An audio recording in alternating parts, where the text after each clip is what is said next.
You know, I am super tired of thematic sets where the theme is everybody has detective hats or everybody has cars, but there are still some Aether Drift commanders I want to talk about.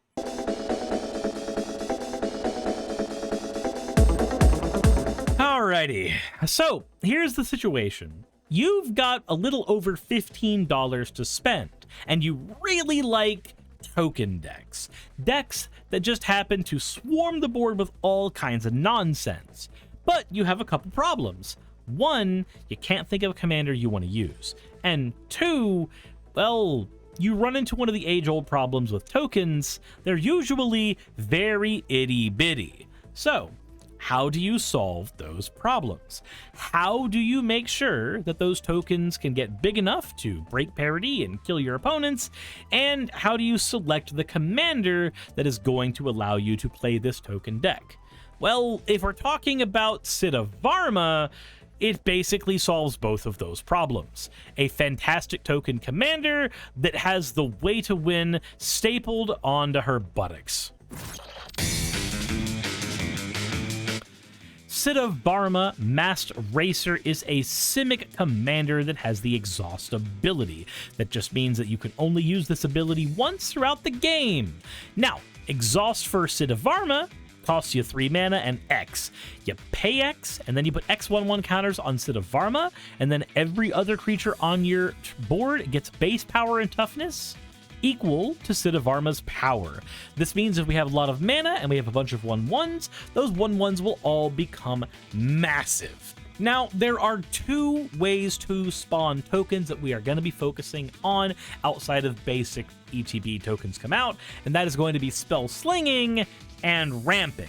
And the reason we are going to be using both of these is, well, landfall tokens are easy to get, and just casting spells we need to cast to get landfall triggers should also be able to spawn tokens with other effects just fine. There is one other style of card we are going to be running, though, and these are going to be cards that are going to heavily modify Sita Varma as well as everything else on our board. So let's go ahead and start with anthems. We are going to be running Renata Called to the Hunt, Master Biomancer, and Gaia's Anthem. Gaia's Anthem gives every creature 1/1, which modifies Sita Varma, which then allows Sita Varma to modify all of our other creatures. Renata gives every creature a 1/1 counter when it touches the board, which of course Sita Varma also will gain, which it will then be able to throw those to other creatures. And then Master Biomancer, every other creature enters the battlefield with a 1/1 counter equal to the Biomancer's power.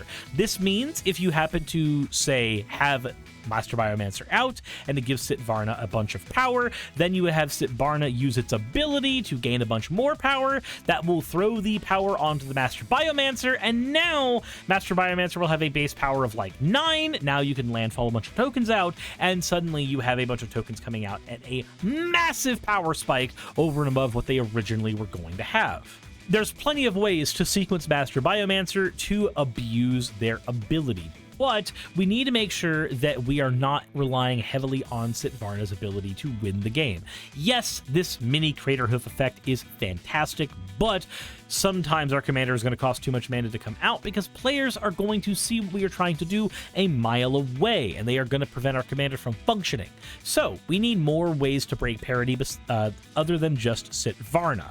Obviously, cards like Renata, Gaia's Anthem, and Master Biomancer solve the problem of giving our creatures power, but to break parity, we also need to add in a card like Combined Chrysalis. This will give all of our creature tokens flying and can convert our smaller creature tokens into bigger beast tokens. Combined Chrysalis is also very mana efficient, costs the same as our commander, so if we are struggling to break parity because Sita Varma cannot come out, we can use the Combined Chrysalis to gain flying and beat down whichever control player is stopping our commander from coming onto the board.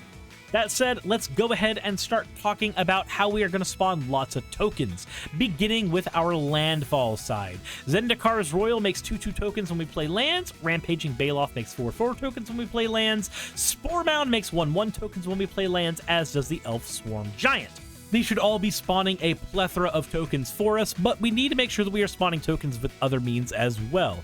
If our opponents cast instant or sorcery spells, we'll generate 1/2 green spiders with Arasta. If we cast instant or sorcery spells, Talran the Sky Summoner will start spawning tokens for us. And of course, we're going to be casting lots of instant sorcery spells because we are trying to ramp out our deck, and we are going to be able to use a lot of instants or sorceries to make that happen. We also have some basic token generation with Verdant Force, making a 1/1 green saproling on every player's upkeep, and Hornet Queen, which makes some of the best tokens in the game, 1/1 green insects that have flying and death touch. This can be used to forestall games that are not going in your favor, and also it will synergize very well with the other way we are going to make tokens in this deck, and that is, of course, by cloning creatures. Self-Reflection clones a creature and has flashback. Cackling Counterpart clones a creature and has flashback as well. Rise from the Tide can basically create a shit ton of black zombie creature tokens in its own right. Splitting Image can create token copies of any creature on our board, and it has retrace, so we can get rid of cards in our hand in order to cast this card again. So imagine you play Hornet Queen, and then you Splitting Image it the turn afterwards, and then you just discard a land to Splitting Image the Hornet Queen again, giving you a massive board of flyers that Sita Varma can then get massive Ver in a following turn. We'll also run a Doppelgang so that we can clone not only our creatures like Hornet Queen, Verdant Force, Rampaging Veloths, but this can also allow us to create token copies of lands if we want to get more landfalls. Then we have Hour of Eternity. Exile X creatures from our graveyard and then make a 4/4 zombie token for every single one we did, and those zombie tokens are copies of those cards. Hour of Eternity is 1 part recursion, 1 part mass token generation, 1 part win con depending on what is in our graveyard. Imagine casting an Hour of Eternity and getting back a Verdant Force and also a Hornet Queen. Now you have a shit ton of tokens on the board, and you will spawn ever more, and then Sita Varma is going to be able to make their power just obscene in a follow-up turn. Speaking of recursion, we also want to have a Perennial Behemoth in here so we can recur lands. We are a landfall deck on one half of our side, and a Timeless Witness. As it enters the battlefield, it can return any card from our graveyard to our hand. It's also got Eternalize in case we need to use it again later, but just being able to pop this out and get a card for free, and also it works really well with our clone cards. We can play a Timeless Witness and then play a Cackling Counterpart on it, and then get a Cackling Counterpart back to our hand with Timeless Witness, and we can do that as long as we have 3 mana available. Stuff like that can give us really powerful board states really quickly, so we should definitely not forget that those are options for us. And that does it for the main core of the deck. Our goal is, like I said, very simple. Make lots of tokens so Sita Varma or some other card in the deck can break parity with our opponent's board states and just crack their heads really hard with a giant Simic sledgehammer. But in order to do that, we will need to be able to draw into the cards in our deck to play them, so let's talk about the deck's draw package. When looking at the draw for this deck, you want the draw to do a few things. Either grab you tons of cards, or work really well with what the deck is trying to do. So, let's look at the cards that work really well with the landfall side of the deck. Those are Tatiova Benthic Druid. Every time a landfall, we get to draw a card. Eureka Moment, draw 2 cards and drop a land onto the battlefield. And Urban Evolution, which draws 3 cards and then drops a land onto the battlefield. As for basic mass draw, we have a Harmonize to draw 3 cards, Shamanic Revelation, which draws a card for every token we control, Collective Unconscious, which does the same thing, and of course a Memory Deluge, which will allow us to look at the top X cards of our library, and we can use it twice if we need, but we're going to grab 2 cards from those cards, meaning that if we use this card and flash it back later, we'll get a total of 4 cards out of our deck, allowing us to select through 11 cards. Dig Through Time is also fantastic, allowing us to look at the top 7 cards of our library and put 2 of them into our hand. And then the other mass draw cards that lean really heavily into our deck's theme are Mind Spring and Ingenious Mastery. Both of these effectively cost a small amount of blue and X, where X draws us that amount of cards. The reason these cards are so fantastic for the deck is very simple. We are partly a landfall deck. We have so much mana, or we will have so much mana, these will be able to dig through our deck as deeply as we need them. Spend these when your hand is completely exhausted of resources, but just don't tap out fully in case you draw, say, a counterspell.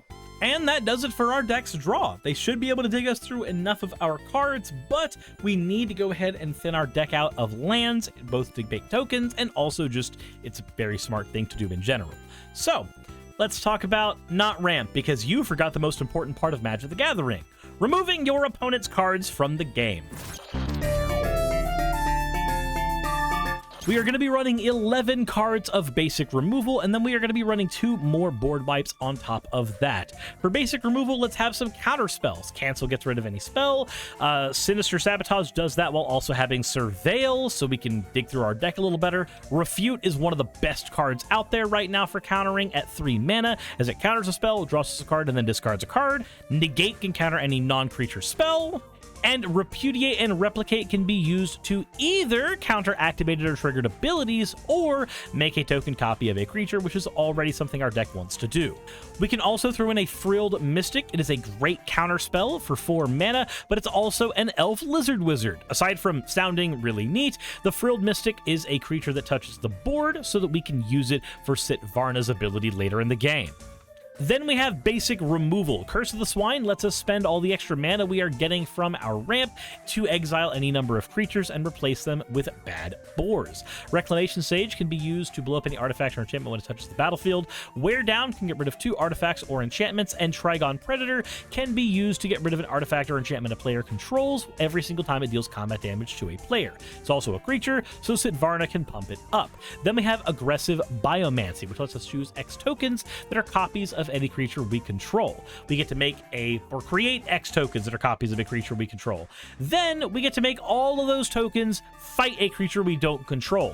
Honestly, the best option for this is to clone a Hornet Queen. Just clone this, all the tokens will fight, they have Death Touch, they will always win those fights outside of decks that have First Strike, and then we will have a shit ton of 1/1 green insect tokens on top of that to feed our growing army.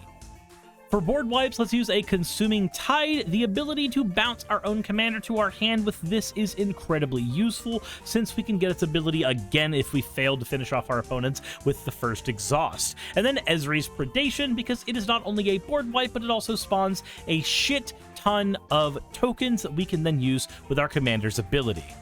All in all, these removal pieces should allow us to stabilize throughout the game and just function very, very powerfully, no matter what our opponents throw at us. But now that we've talked about our vegetables, we can go ahead and talk about ramp. We're going to be running 15 ramp pieces today. Again, we are a landfall deck, so we want to have as many of these as we can shove into the deck. Coiling Oracle is a creature that gets us a land or draws us a card, depending on what's on top of our deck. And of course, because it's a creature, we can use it with our commander later on for a game win. Heaped Harvest grabs us a land when it comes onto the battlefield and when it dies. Dawn Treader L can sack itself to get a land from our deck to the battlefield. Font of Fertility does the same thing. Wayfarer's Bauble does the same thing. And Diligent Farmhand does the same thing. Also, you'll notice that the cards on this list are a little bit different in this frame than they were in a previous one. That's because I realized halfway through putting this one together that creature ramp is important because of our commander. So I swapped out the Rampant Growth that was in here for a Wood Elves, and I swapped out another card that was in there for a Farhaven Elf. So yeah, Farhaven Elf comes onto the battlefield, it grabs us a land, and then of course is a creature. Wood Elves grabs us a land, and of course is a creature as well. Wood Elves notably can manage to grab a forest, which we can use because, well, forests are fantastic. They come into play untapped, unlike cards like Rampant Growth, but Wood Elves allows us to grab dual lands. That's the big thing with these. Then we have Clifftop Lookout for similar reasons. Grabs a land from the top of our library, throws it onto the battlefield. Well, it looks at the top of our library until we hit a land, but same idea.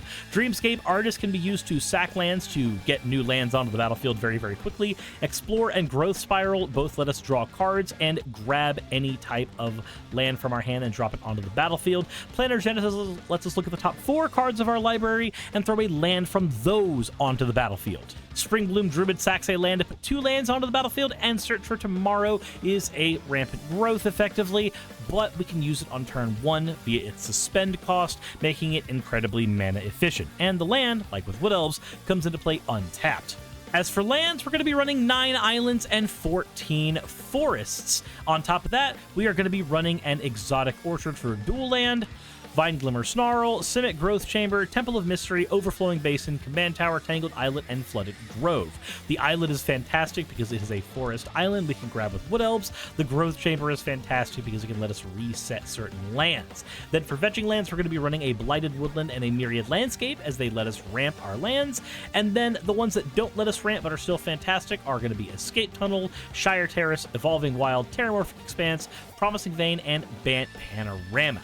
After that, we are going to be running the utility lands of Mosswort Bridge and Pit of Offerings. Both of these benefit from being blinked up with our Simic Growth Chamber, as that allows Pit of Offerings to get rid of problematic cards in graveyards more often, and Mosswort Bridge to give us free spell casts more often. And that does it for all of this particular deck. I can tell that I'm still on the tail end of being sick because of how often I trip over my words. So let's go ahead and move into something that's far more automatic for me these days. Let's go ahead and playtest the deck and show you how it works. Let's go ahead and talk good opening hands. Any hand that can let us draw cards and ramp is likely going to be good. And with this hand, we have a little bit of draw with Growth Spiral, a decent bit of ramp with Dreamscape Artist, and of course an Evolving Wild so we can get whatever land type we need. I'm willing to gamble on this opening hand. Let's play the Evolving Wilds, crack it for an island, and then pass turn to our opponents. They take their turn, we move into turn 2. There's a Tatiova, that's a fantastic grab. Let's go ahead and play the island and get the Dreamscape Artist online. Moving into turn 3, we have a Spore Mound. Let's go ahead and play an island, tap 1, 2, 3, and let's go ahead and sacrifice one of these islands, and we are going to get an island and a forest out of the deck. It should be noted when you use Dreamscape Artist's ability, it not only sacrifices a land and discards a card to give you 2 lands, which seems like a meh rate of return, but those lands come into play untapped, so you can then use them immediately for this Growth Spiral to draw a card and drop a land down free of charge. I think that's pretty fantastic. Moving to the next turn, and we have a Mind Spring. I think the correct move is dropping Tatiova down so we can get some new cards. Actually, no. No, it's not, because we... Actually, no, yeah, it is. Yeah, it is. If Tatiova survives, then we actually do really well, and at turn 4, it's unlikely our opponents are going to kill Tatiova. They're still in setup phase. So moving to turn 5, we have a Dig Through Time, not a fantastic card to see, so we're going to go ahead and tap the Dreamscape Artist, tap 2 lands, and sacrifice one of them, and discard a card out of our hand. Let's go ahead and say we're discarding, I think, the Mind Spring, because we already have the Tatiova. So we'll discard the Mind Spring, and then we'll go into our library and grab our 2 land. Those 2 lands come into play untapped, drawing us 2 cards because of Tatiova. Let's go ahead and play a land for, let's go ahead and pay 1, 2, 3, 4, 5 now. Play Spore Mound, and then we'll play a land for turn, drawing us a card, and also making us a 1/1 token. Boom, there is the insect token. Move on to turn 6, and we have a Frilled Mystic.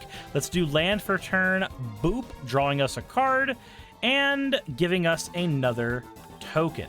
As soon as it allows me to make a token. There we go. Then we'll tap the Dreamscape Artist.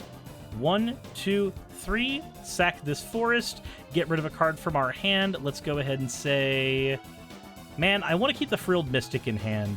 We'll kill the Timeless Witness. We can eternalize it if we need to. So we'll get rid of that, and we'll go ahead and get 2 more lands out of the deck. All right, that gives us 7 lands available. I think the correct move is going to be to pay 1, 2, play the Dawn Treader Elk, and then pay 1 to sacrifice it to go into our library and get another land onto the battlefield. Boom, that goes there, and it spawns another insect token. And we're going to hold up the Frilled Mystic to make sure that our opponents can't do anything silly. If they do, we tap 1, 2, 3, 4. Bop, here's the Frilled Mystic. Counter your spell, and now it is going to be our turn. We're going to go ahead and drop the Tangled Islet on the board, drawing us a card, spawning another insect token. Or sorry, these are the plant tokens, not the insect tokens. Pretend these don't have flying and death touch. There we go. All's right in the world. We've swapped them out for the cards that we were supposed to be using. All right, cool.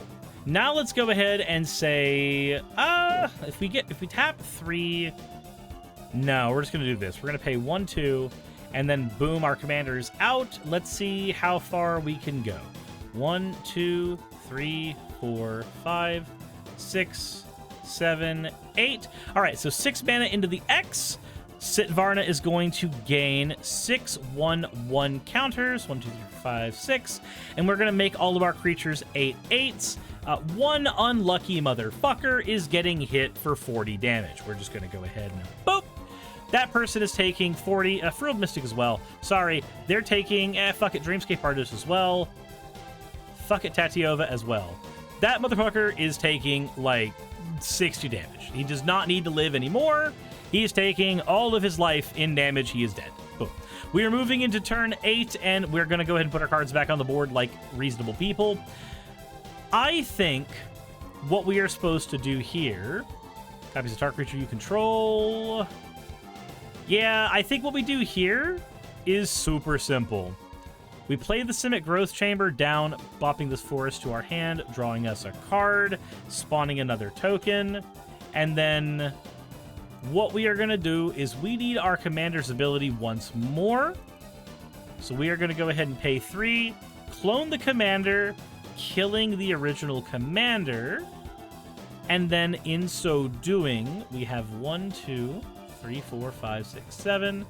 We are going to go ahead and tap 7 lands, add 5 counters onto this commander, and we're just going to do the same thing again to another player's dome. Boom.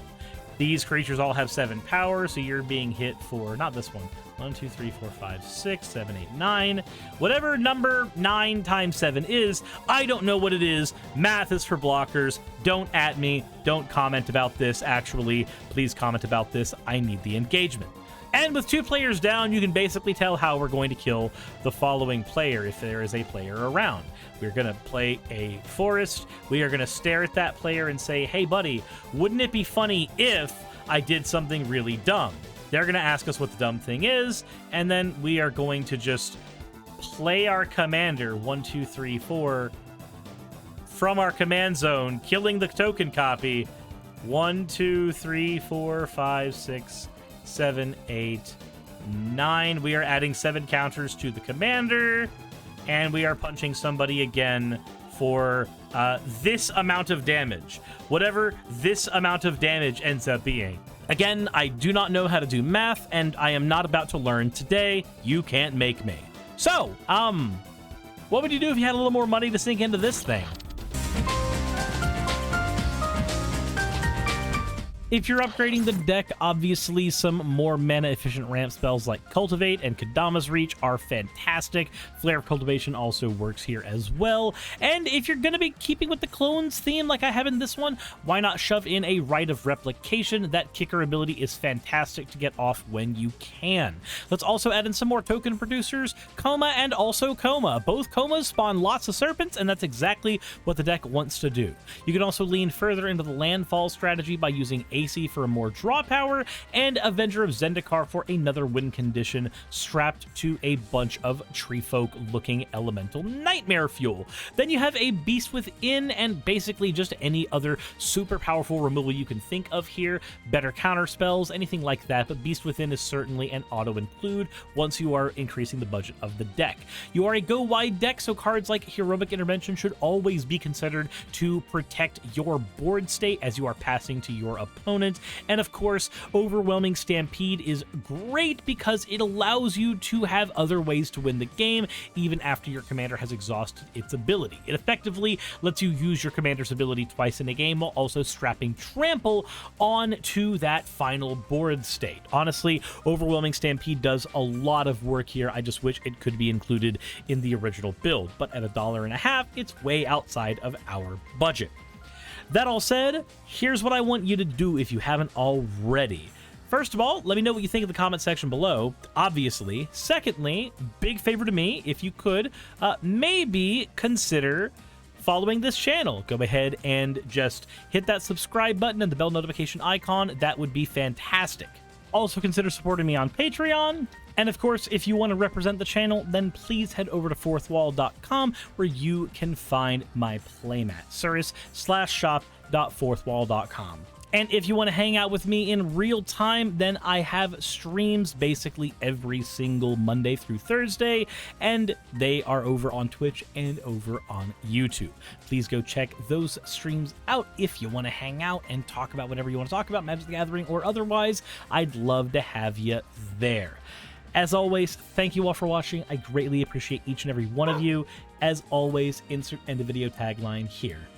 Hey, thanks for making it to the end of the video. I really could not do any of this without all of you. Those of you watching, and especially those of you who support me on Patreon. I wanted to go ahead and take a minute to thank all of you who do that, because with YouTube being what it is these days, I really cannot do this full time without the support from each and every one of you.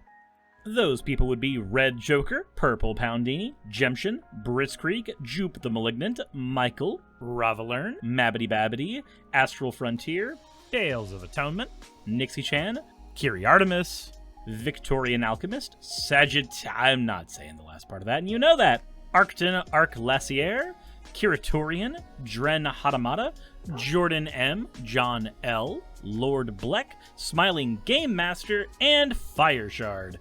Thank you so very much. But since you're here, why not go ahead and try watching another one? There should be one that's on the screen right now. And if you are a patron of mine, I wanted to go ahead and thank you again for all of your support. There is still a video you could press though, if you'd like. I would appreciate it just a little bit.